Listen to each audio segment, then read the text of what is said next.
all the testing that's done in a psychoeducational assessment at a school will give you enough information to think about nonverbal learning disability and to understand if somebody has this problem.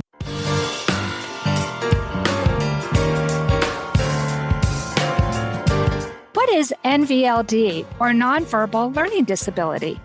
How is this condition diagnosed? What can be done about it? Welcome to Heart with Anna. I am Anna Jaworski and your host. I'm happy you're here with us today. As many of you know, I am a heart mother to a heart warrior who was born with a single ventricle heart and is 27 years old at the time of this recording. That's why I am an advocate for the CHD community. I'm very excited about today's show featuring two special guests. Today's show is entitled Nonverbal Learning Disabilities in the CHD Community. Ever since Brandon Lane Phillips had his first open heart surgery when he was 2 years old, he wanted to be a pediatric cardiologist, just like the doctors who helped save him. Over the years, Brandon had multiple treatments and surgeries and thrived. At school, Brandon became an academically gifted student after repeating the first grade, but often felt that he struggled to keep up. He made it into medical school and in third year was referred for an educational assessment after scoring lower on a standardized exam than expected. Dr. Brandon Lane Phillips met Dr. Amy Margolis, an associate professor of medical psychology, at a Nonverbal Learning Disability, or Nvld, conference. Dr. Margolis is the principal investigator of a project sponsored by the Nvld project that examines the neural correlates of nonverbal learning disability. Brandon and Amy are joining us today to share their experiences of nonverbal learning disability, or Nvld. Welcome back to Heart with Anna, Dr. Brandon Lane Phillips. Thank you so much for letting me be here with you again today. It's always a pleasure to join you on this podcast. Oh, I love having you on the podcast. And for my loyal listeners, I'm sure you remember Dr. Brandon Lane Phillips from some of our other programs that we did. We did one with his good friend, Jeremy Miller. That was so much fun. Yes, thank you for having us and featuring our book on your podcast. That was fantastic. Right. And then you came on by yourself another time. So I'll put the links to Dr. Phillips' other podcast episodes in the show notes. So those of you who want to take some time to listen to them, it'll be easy to find that way. I'm happy that you're back here talking about something that is brand new to me. I had never heard about this until you shared it with me. And I would love to know your own personal experience with nonverbal learning disabilities, or Nvld. But before we get into that, Dr. Phillips, I would really like to know what your heart condition is and what surgeries you've had. I was born with tetralogy of Fallot. Dr. Denton Cooley performed my first open heart surgery when I was 2 years old at Texas Children's Hospital in Houston. In my early 20s, between my first and second year of medical school, I went to Mayo Clinic, where they would place my pulmonary valve. I had that valve replaced again in 2017 at Mayo Clinic, but the second time around, they were able to replace it in the cath lab rather than requiring open heart surgery. Thank goodness for medical advances. I also received a defibrillator as part of my last procedure. Yeah, that's just so amazing what they can do now compared to what they could do when you were a little kid, right? Absolutely amazing. It's almost like my doctor would tell me these things were in process, or maybe I would see this in the future, and I never thought that I would get to see it. But when I was a fellow at Mayo Clinic, one of the things I got to see was when they first started implanting the pulmonary valves like I had done in 2017. So I'd actually gotten to be a fellow and train in that while I was at Mayo, and then returned and had one of the physicians that had taken care of me before and who helped train me in my fellowship. I just love that story. That's just so amazing. Well, I know from a speech that you shared with me that you have suffered from certain learning difficulties, even at an early age.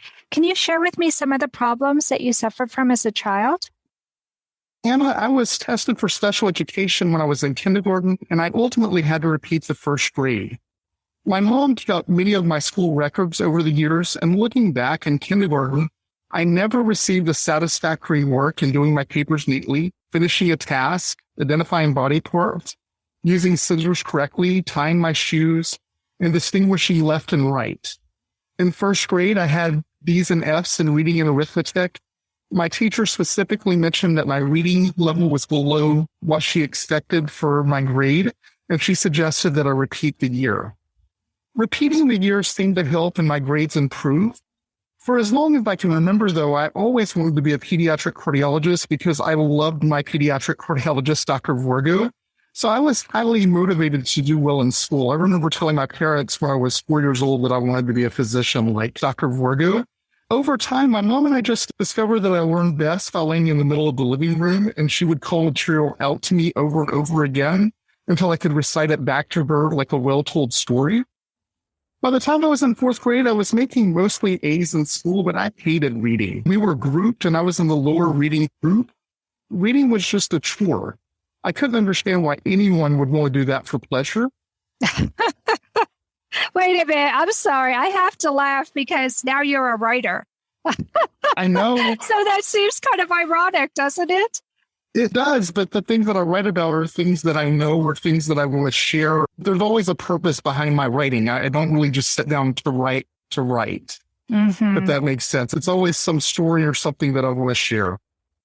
But on my achievement testing in fourth grade, I scored in the top 1% nationally in mathematics, but only about the 51st percentile in reading comprehension. So there was always kind of this discrepancy between my abilities. I still vividly remember that year that on my midterm exams, I only missed 2 questions. I failed to identify east and west correctly on a map. Oh, my goodness. Did you know at that time that that was something that you struggled with? I never could remember if I was supposed to be like looking at the page and remember which one east or west was, or if I was supposed to be looking out of the page and identifying it. It just never clicked with me or made sense. But if you kind of think about it, not knowing east and west is kind of like not knowing left and right. Yeah, absolutely. You know, I remember as a little girl having problems with left and right. And then when I was 7, I was in 2nd grade and I broke my arm and it was my right arm. So after that, I never had trouble because I knew that my right arm was the one that had been broken. So I wonder if other people struggle with stuff like that too and just don't really think anything of it.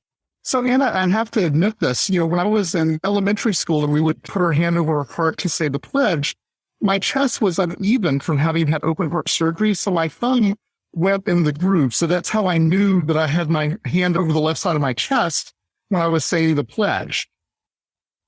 So when I redid my surgery in my early 20s, I lost that ability to do that because my chest lost that little curvature that it had. So at least now I've got the defibrillator to remind me what side the left side of my chest is. Oh, my goodness. You wouldn't think that that would be something that you would struggle with for such a long time. It's still a struggle. Even when I see patients, I always have to kind of picture myself sitting the way that they're sitting, so I make sure that I distinguish left and right correctly.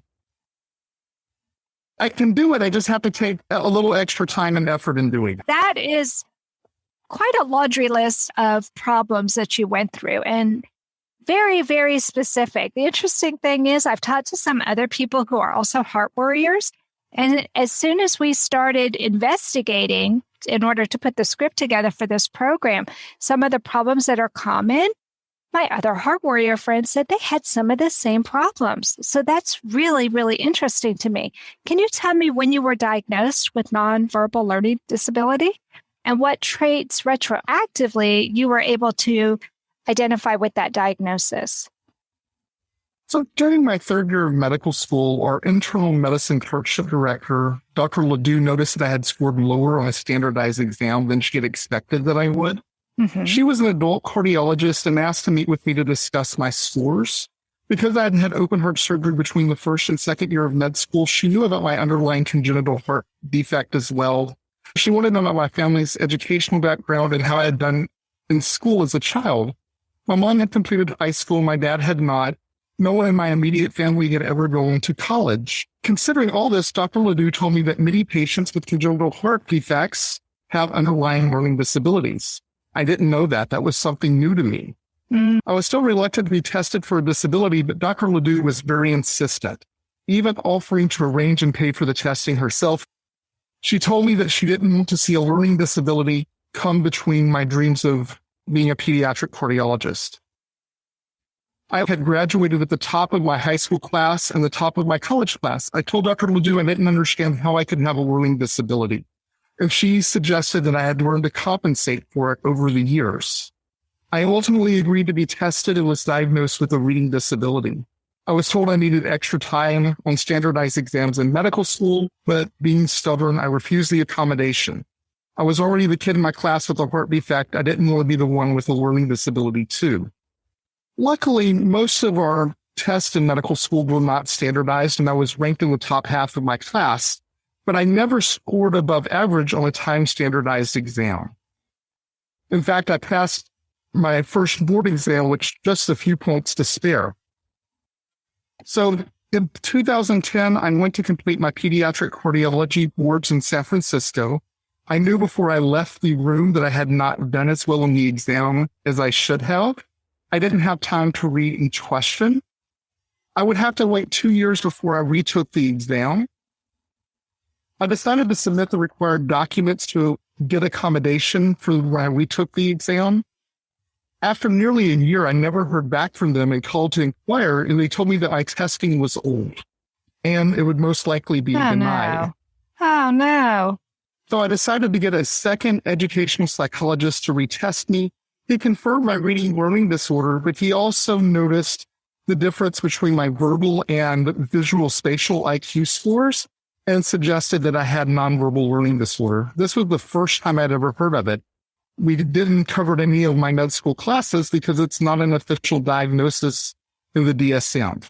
It sounds to me like it really needs to be in your medical books, because here you struggled and struggled, but I have to chuckle to myself when you said, yeah, I got the diagnosis, but I still didn't want the accommodations, because that is exactly how my heart warrior is. Even if there would have been a diagnosis, I could see my child saying, no, I can do it, because if his big brother could do it, he could do it. And I think that's one of the things that's amazing about so many of you heart warriors is that tenacity that you have. It seems like so many of the heart warriors I've come to know over the years, you guys are a stubborn lot, but that's how you got to survive. I think that's true. I think that's one of the things that I see in my patients is that they want to succeed and they want to do it themselves in their own way. Mm-hmm. So when you had this second test done and the doctor gave you this new diagnosis, did he say, okay, so when you didn't know left from right and you didn't know east from west and some of these other traits, is that what he said was inclusive in that diagnosis?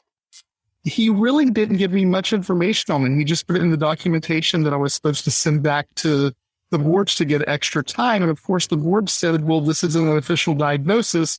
We're still denying you additional testing. And I had to get another psychologist to look at everything.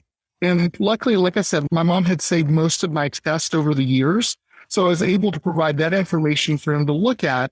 And he was able to convince the boards that it really was a problem that I'd had all throughout childhood and wasn't a new problem. It just had not been diagnosed.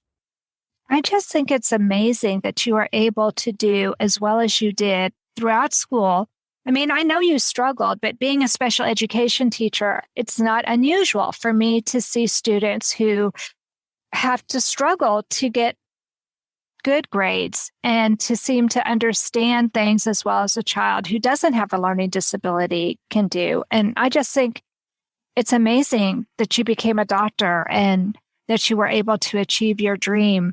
And I'm so glad that you're working hard with Dr. Margolis and with others to make this a diagnosis that hopefully can help other heart warriors and even kids who don't have heart problems, because I don't think this is specific to the heart. No, it's not.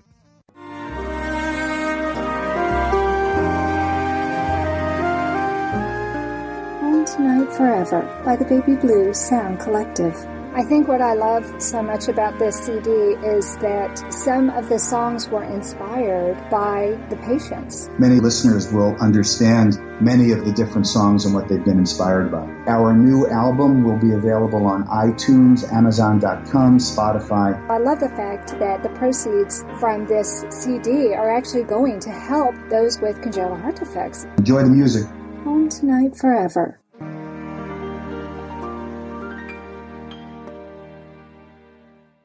This content is not intended to be a substitute for professional medical advice, diagnosis, or treatment. The opinions expressed in the podcast are not those of Hearts Unite the Globe, but of the hosts and guests, and are intended to spark discussion about issues pertaining to congenital heart disease or bereavement. You are listening to Heart with Anna.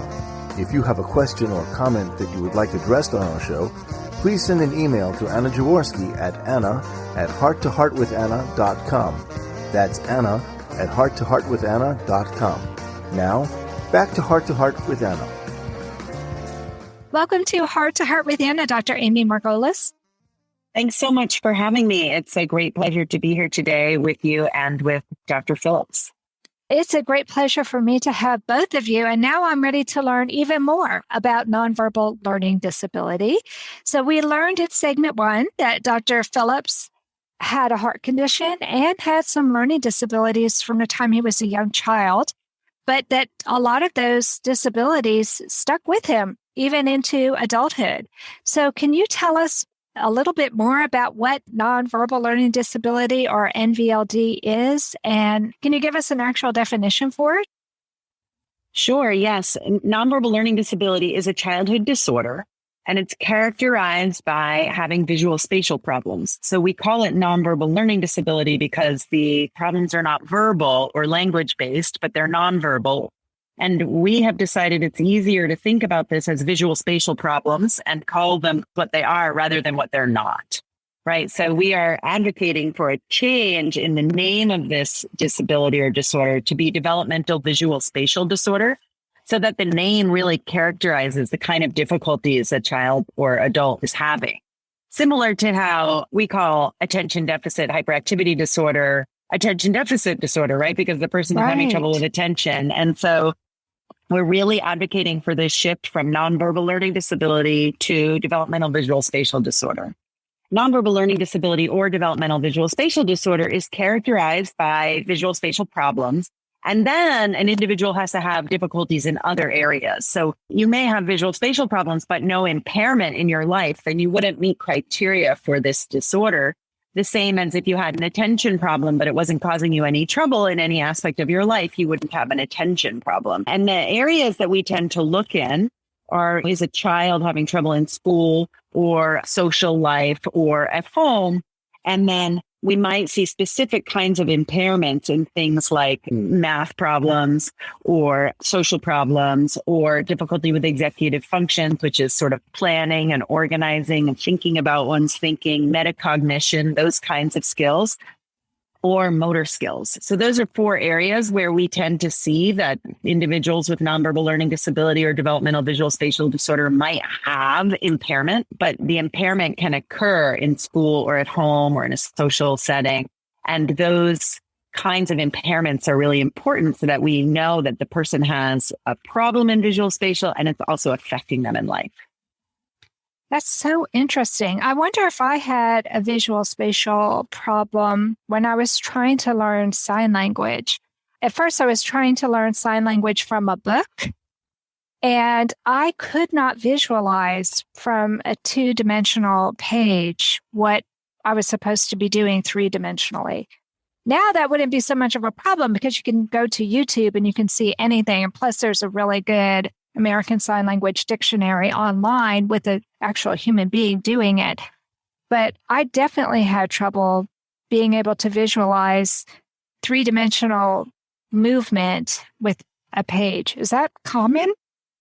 You're asking an important question. I think that one distinction is that having the problem in one aspect of visual spatial functioning is not going to make someone have a disorder. We've identified 7 kinds of visual spatial abilities.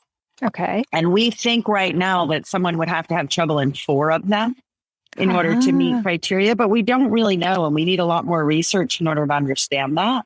And that's for our developmental visual spatial disorder definition that we hope to have included in the Diagnostic and Statistical Manual of Mental Disorders, the DSM. And we hope to have that included soon so that individuals like Brandon and others, your other heart warriors who you think might have this kind of difficulty, have a diagnosis. And so that clinicians have a guideline for how to think about visual spatial problems in children or adults and then get them accurately diagnosed.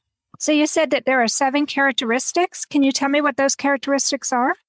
Yeah, or I would call them dimensions of visual spatial abilities. Dimensions? So the 7 dimensions of visual spatial abilities are visual spatial orientation and navigation, which would include finding your way to a new place. How's your sense of direction?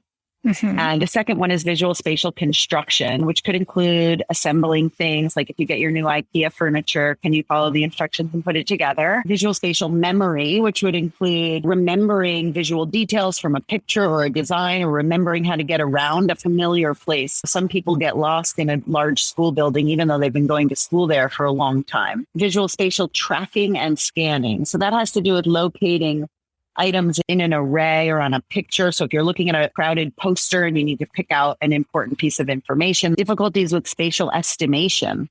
So spatial estimation would be estimating the distance between 2 things. Like if you're trying to park a car, is there space for your car? Or estimating how fast something is moving toward you. So if you're trying to cross a street, is that bicycle that's coming toward you far enough away and moving slow enough that it's safe for you to cross the street? And the 6th one is 3-dimensional thinking, which sort of similar to what you were talking about, which would include thinking about how things might look when they were rotated, or imagining what a drawing would look like in real life. That's sort of what you were talking about, I think, going from 2-dimensional to 3-dimensional. And then finally, interpreting information that's presented as a picture. So like looking at a clock and knowing how to read an analog clock, or looking at a diagram or a figure and knowing how to interpret it. So those are our 7 dimensions of visual spatial abilities. And we think right now that if someone has a problem with 4 of those, that they would meet our criteria for developmental visual spatial disorder.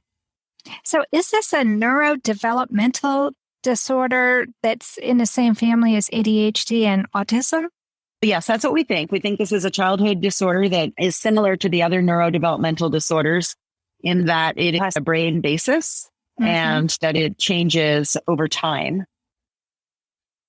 And that it changes over time. And what do you mean by that exactly? I mean that as a child's development is unfolding across time, you'll start to notice that a particular child's trajectory doesn't look typical. Okay.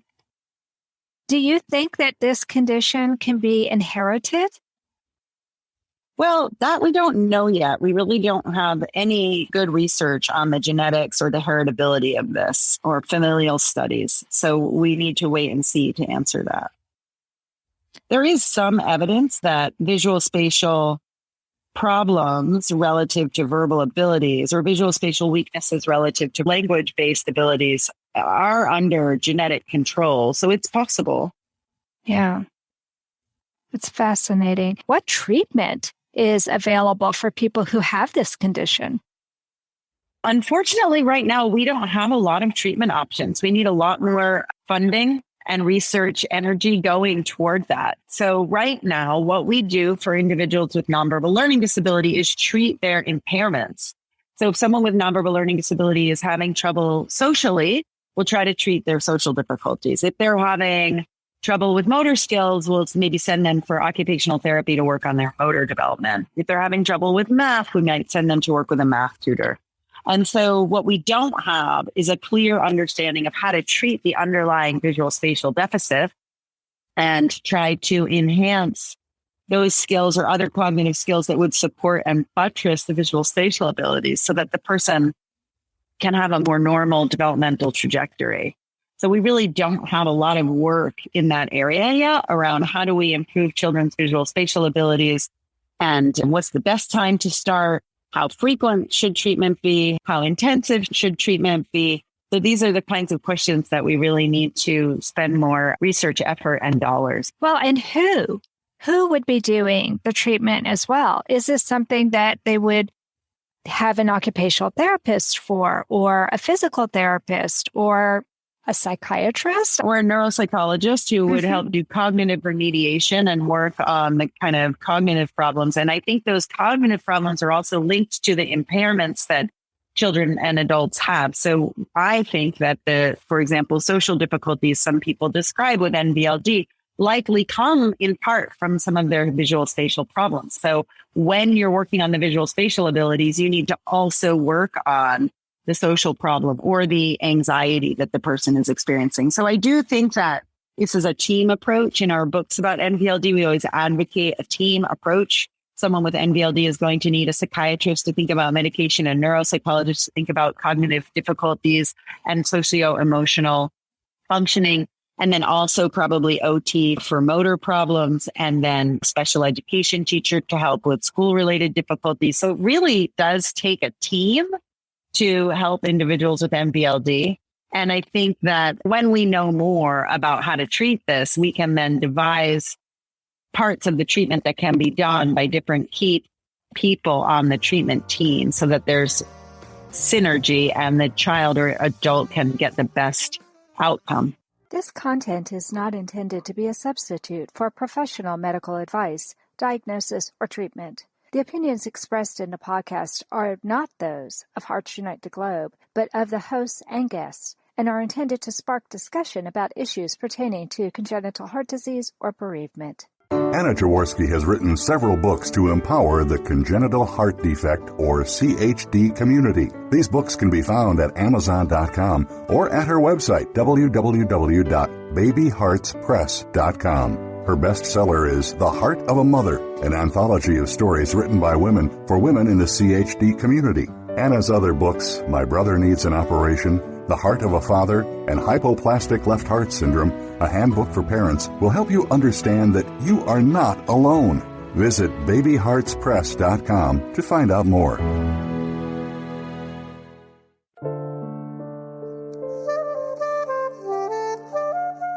Heart to Heart with Anna is a presentation of Hearts Unite the Globe and is part of the HUG Podcast Network. Hearts Unite the Globe is a non-profit organization devoted to providing resources to the congenital heart defect community to uplift, empower, and enrich the lives of our community members. If you would like access to free resources pertaining to the CHD community, please visit our website at www.congenitalheartdefects.com for information about CHD, the hospitals that treat children with CHD, summer camps for CHD survivors, and much, much more. Let's start this segment by having you share with me how it was that both of you met and became involved with the NVLD project. And Dr. Phillips, I'd like to start with you. I'm really curious about your experience. First of all, why did you go to that conference? Because it doesn't sound like it was a conference that a typical pediatric cardiologist would go to. When I wrote my memoir, When I Wished Upon a Star, I briefly included my experience with nonverbal learning disability, NX.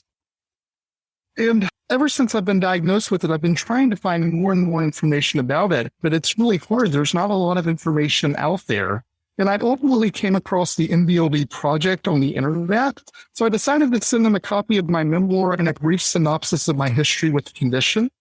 And because of my medical background, they connected me with some researchers at Columbia University and Johns Hopkins, and that's how I first became familiar with Dr. Margolis. In November, they actually invited me to come share my story at one of their galas, and I actually got to meet Dr. Margolis in person for the first time at that event. Okay. So this was just something that, since you knew you suffered from this condition, you wanted to continue learning about it. Absolutely. And I'm really excited that they're working on getting this in the DSM. I shared a little bit of my story of struggling to get the testing accommodations that I needed. And I know if I've struggled with that, I know I probably have patients who are also struggling to get the accommodations that they need for their disability. And also, there's probably a lot of kids out there that, even though they maybe been tested for learning disabilities, people don't yet know about this disability. So it's hard for them to get the correct diagnosis. Right. And without the correct diagnosis, they're not going to get the treatment that they need. Absolutely. Okay. Dr. Margolis, is the NVLD project your brainchild? No, actually, it's not. The NVLD project was founded by Dr. Laura Lemley, who is trained as a clinical psychologist. And she started the NVLD project because she has a child with NVLD and thought that there wasn't enough information or research happening. And I met Dr. Lemley at Columbia when I was a research fellow in 2011. And we started meeting and talking about NVLD research. And at the time, I was studying the brain basis of visual-spatial problems, actually in typically developing individuals. So I was looking at discrepancies between verbal and spatial abilities in the brain, in the networks. I was looking at networks in the brain that would underlie differences in an individual between their verbal and visual spatial abilities. And these were all healthy individuals with no functional impairments in life. But as I said, many of us will have one or two difficulties in visual spatial abilities. And we were looking at how the brain was different in individuals who had more of a discrepancy between their verbal and visual spatial abilities. And that's how I met Dr. Lemley and started getting involved with the NVLD project and helped her to really think about what she could do as a philanthropist interested in this area and what the NVLD project's objectives could be in the near and long term. So we really together came up with a set of goals that were some short term and some long term, some of which we've already accomplished and some are still on the horizon. But it was a really very exciting time about 10 years ago, and we've made a lot of progress. It sounds exciting. I'm fascinated by what you've been sharing with me already. So I'm curious about what kind of modifications can actually be made for people, aside from they gave Dr. Phillips a little bit more time to do the reading. What other kind of modifications can be made? Lots of our children out there have IEP plans or they have 504 plans, right? So they can take some of these modifications and work them into their plans. Yeah, especially in the lower grades or in high school, the teachers understand that individuals with nonverbal learning disability or developmental visual spatial disorder can't look at a very crowded piece of paper the same way others can. So when math teachers hand out a page with 30 problems on it and expect the individual to do their work on a separate piece of paper and then copy their answer over onto the crowded page with 30 problems on it, that's going to really tax the scanning and organization and visual planning abilities of someone with NVLD, and it won't be hard for anybody else. So for these kids, they need their math problems written out on separate pieces of paper. They can't be asked to copy over their geometry problems onto a separate piece of paper. Just copying, in high school geometry where you're given a complex diagram and you have to write a proof. Mm-hmm. These students might be able to write the proof because it's very verbal and their logic is good, but it'll be very hard for them to recopy that diagram. So they need things presented visually in a way that they can work with it. So less cluttered, more space on a page, and less emphasis on them actually copying designs because that's often very hard.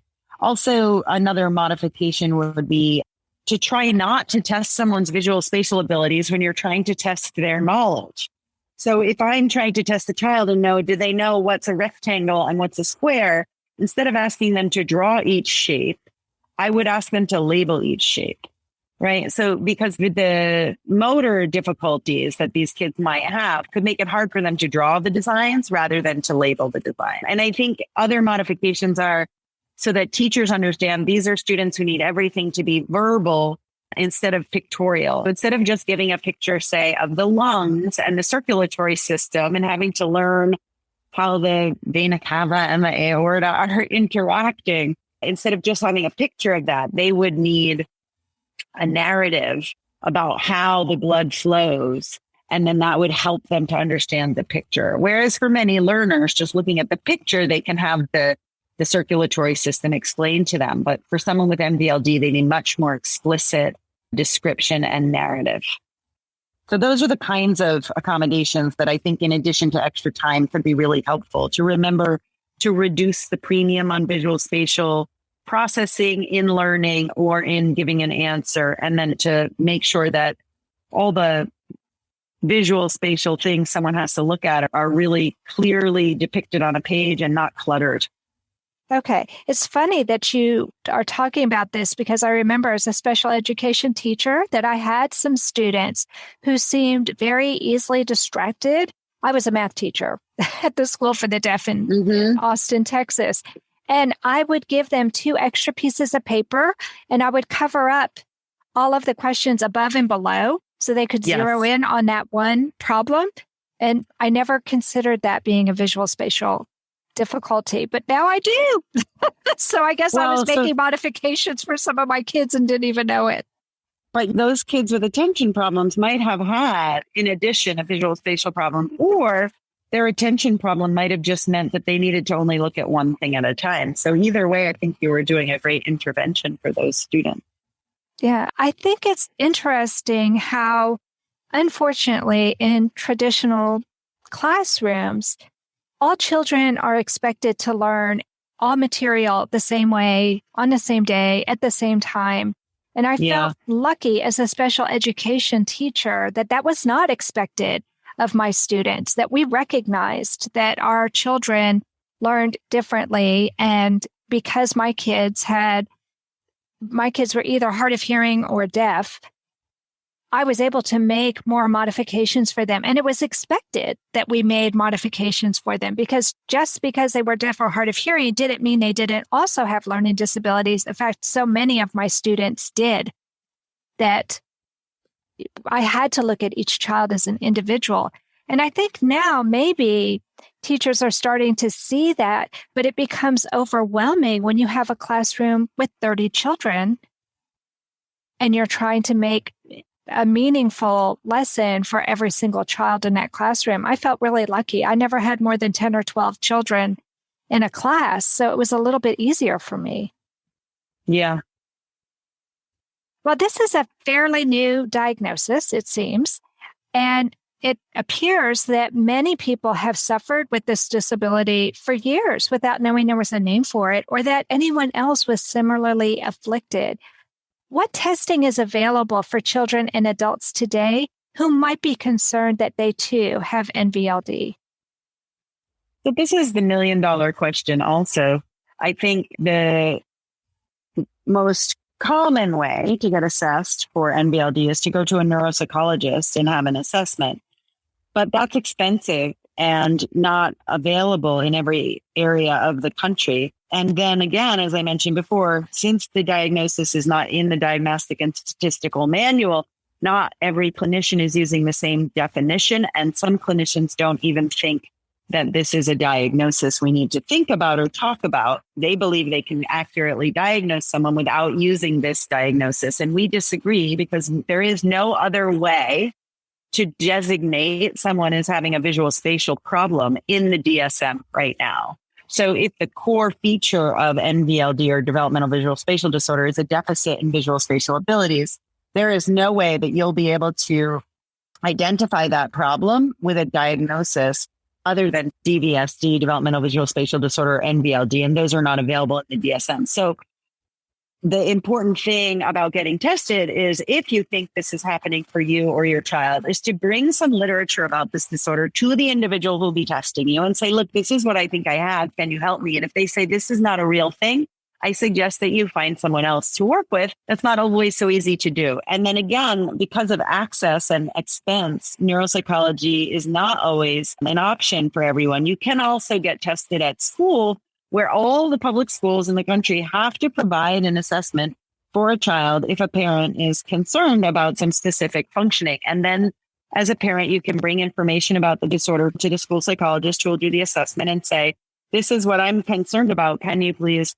look at this? And all the testing that's done in a psychoeducational assessment at a school will give you enough information to think about nonverbal learning disability and to understand if somebody has this problem. And we are hopeful our mission when we have this in the DSM would be that testing isn't even required, but that a diagnosis could be made on the basis of interviewing someone about those 7 dimensions of visual spatial abilities that I told you about, and then say, you're having problems in 4 out of 7 of these areas. So it's likely that if you also have impairment, that this is developmental visual-spatial disorder, and that testing would help make the diagnosis, but wouldn't be required. So that's our goal.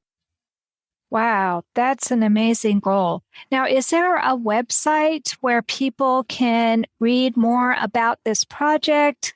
They can see a description of those 7 areas that you said people may have problems with? Yes, for sure. All of this information is available on the Nvld project website. And if you navigate there, you'll see links to all of our work, our papers about the brain in Nvld and the prevalence of Nvld and this definition. It's all on the website.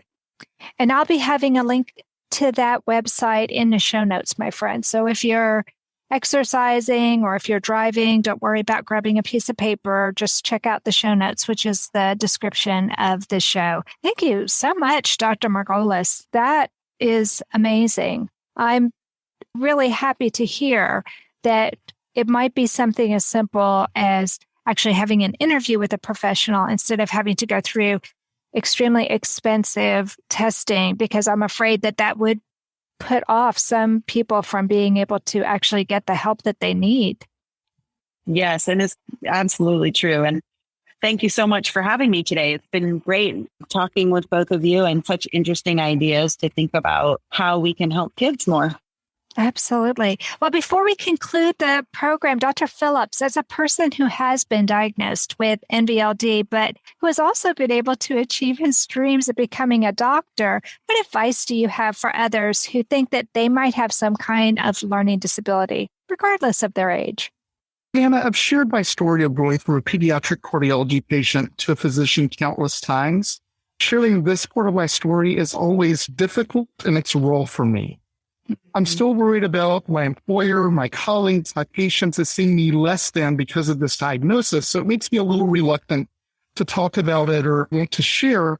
But at the same time, I know that's the only way to get the information out and let others know that people before them have this and there are ways of coping with it. I think having a nonverbal learning disorder, if I had not been so focused on a career goal at a young age, would have been very difficult.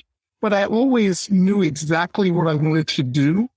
And I think that helped because I was willing to put in the extra work that I needed to make things make sense for me in a way. My mom was absolutely fantastic. She continually encouraged me. She found techniques that worked for me and allowed me to compensate for areas that I was weak in. Right. You have a great mom. And I also think, if parents recognize that their kids are having difficulties in areas, I think talking to their teachers and other professionals to help them get a diagnosis and not ignoring the signs is just extremely important. I'm very thankful to Dr. Ledoux when I was in med school for insisting that I be tested for a learning disability. If it wasn't for her recognizing that there was a problem, even though she didn't know what the specific problem was, I may have never been able to succeed and see my dream of becoming a pediatric cardiologist come to fruition. I'm very thankful for Dr. Margolis and the other researchers for working to get this diagnosis officially recognized. I think it's just extremely important work. Yes, I think it's extremely important work too. And as a former special education teacher, I understand your reluctance. Nobody likes labels, especially if it's a label that makes them feel that they're less than their peers. But it's not until we start talking about this and take away that negative connotation that goes with it that we can open the discussion and just really address what the issue is. It's not like you're a defective person. You just think differently. Your brain works differently. That doesn't mean that you can't achieve your goals. And I think that you're a prime example of that. One of my more popular podcast episodes is with Kathy Ware, and she is a professor at a university. She also was diagnosed as learning disabled. And of course, she also is a heart warrior. But like you, she knew what she wanted to do, and she worked very hard and was able to move past that label and actually achieve her goals. So, friends, just because your child may be labeled with a certain learning disability doesn't mean they can't still achieve. We just have to be able to teach them in a way that their brain can make sense out of. Wouldn't you agree with that, Dr. Phillips? I think that's absolutely right. I think just finding what works and the ways that you can compensate it is the best way forward with this. Right. And Dr. Margolis, do you think that this NVLD project, which I imagine is going to eventually be called the DVSD project if you get your way and they change the diagnosis so that it's a little bit more descriptive, do you think that that will be part of their goal, is to actually give people the tools they need so that their brains can process the information the way that is easier for them? Yeah, I really think you've summarized that in the perfect way. That's exactly the goal. Thank you so much, Dr. Margolis, for coming on the program today. Happy to be here. Thanks, everyone. Okay, bye. Good to see you, Brandon. Bye, Amy. Thanks. Thank you, Dr. Phillips, for coming back and for being vulnerable enough to share this part of your life with us so that you could help other people who suffer from the same condition that you have. Yeah, it's always a pleasure to get to visit with you. Thank you so much for having me on your podcast again. Well, I have a feeling this isn't going to be the only time. I think we're going to be talking about this more in the future. I think this condition affects a lot more people than what has been thought of previously, just because we didn't have this excellent label to give us more of an idea of exactly what we can do to help people. That's it for this week's episode, my friends. If you enjoyed this episode of Heart to Heart with Anna and you're interested in starting your own podcast, why don't you check out Buzzsprout? I've been using Buzzsprout for years, and I love their newsletter, their podcast for podcasters, and their customer service. I honestly feel that my affiliation with them has improved the quality of my program. If you use the link in my show notes, we both get a bonus, so it's a win-win situation. That's it for this week's episode, and remember, my friends, you are not alone. Thank you again for joining us this week. We hope you have become inspired and empowered to become an advocate for the congenital heart community. Heart to Heart with Anna with your host, Anna Jaworski, can be heard at any time wherever you get your podcasts. A new episode is released every Tuesday from noon Eastern Time.